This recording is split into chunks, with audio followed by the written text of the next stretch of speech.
Përshëndetje të nderuar miqtë e mi, dua një herë të uroj Beatrisën edhe Gjergjin për performancën edhe për emocionin që na dhanë në Eurovisionin e 2025-s, do me thënë është historikisht për popullin shqiptar kënga e parë e cila mori një vëmendje shumë të madhe dhe u vlerësua nga zëri i vërtet. Unë do ta quaj zëri i vërtet sepse popujt e vurën në vend të dytë Beatrisën, me votat e publikut Beatrisa u vën në vend të dytë.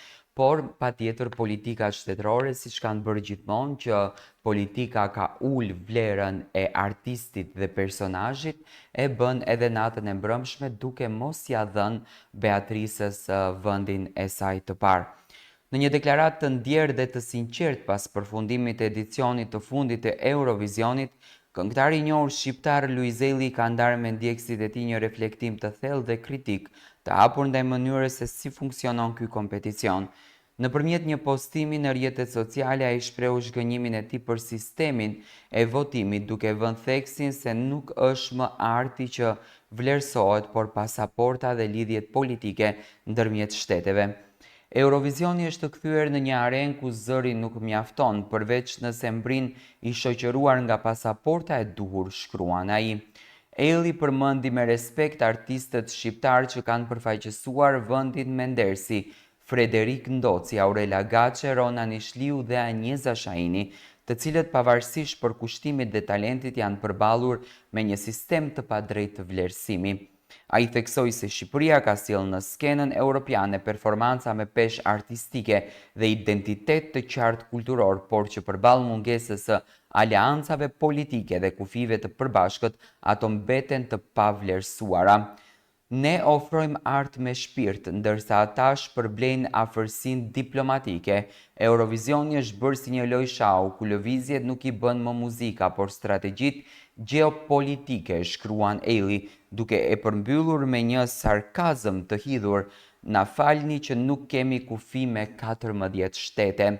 Në këtë kontekst, ai përmendi me krenari projektin e Shkodra elektronike që përfaqësoi Shqipërinë këtë vit si një shembull i qartë se si vendi ynë mund të jetë modern, ritmik dhe me një zë të vetin.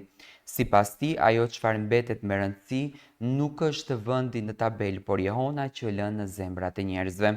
Ai gjithashtu bëri thirrje artistëve të rinj shqiptar që të mos demoralizohen nga rezultatet apo mungesa e pikëve, por të vazhdojnë të krijojnë muzikë që i përfaqëson dhe mbart ndjenjat e tyre të vërteta. Mos lejoni që politikat ju thyej shpirtin krijues. Muzika nuk është një garë olimpike, është një pasqyrë e shpirtit të një popullit. Në fund, Elli falenderoi publikun shqiptar për mbështetjen e jashtëzakonshme dhe për ndjenjat që i kanë dhuruar përgjatë kësaj rrugtimi. Ai premtoi se do të vazhdoj të krijojë dhe të këndojë për njerëzit e tij, duke i qëndruar besnik artit të pastër dhe të sinqert.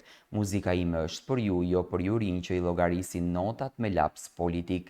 E përmbylli ai mesazhin e tij duke lënë pas një reflektim të fuqishëm mbi një realitet që prek çdo artist nga vendet e vogla e me zë shumë të madh.